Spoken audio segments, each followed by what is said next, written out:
स्वयं भी यह ठान लिया कि वह इस यात्रा में जाएगा।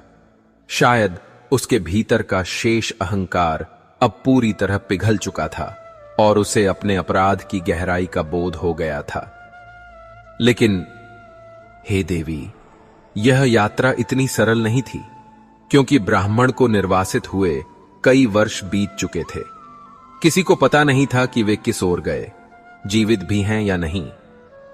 राजसी आजा और उसके सैनिक महीनों तक भटकते रहे।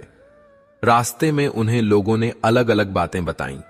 कोई कहता कि वह किसी घने वन में कुटिया बनाकर तप कर रहे हैं, कोई कहता कि वे किसी तीर्थ स्थान के पास भिक्षा मांगकर जीवन यापन करते हैं, तो कोई यह भी कहता कि वे अपमान और दोहक से इस लोक को ही छोड़कर चले गए।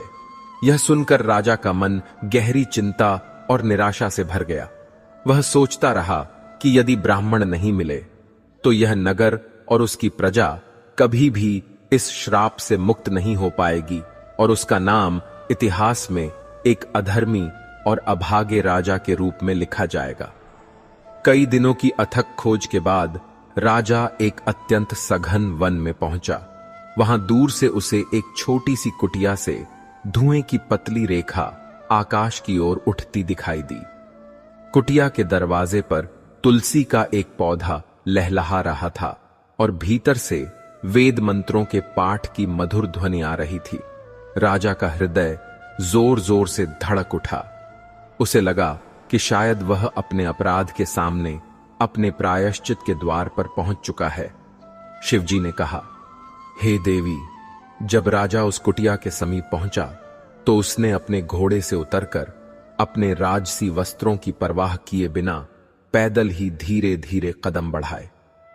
भीतर से मंत्रों की मधुर ध्वनि और हवन की पवित्र हल्की सी सुगंध आ रही थी।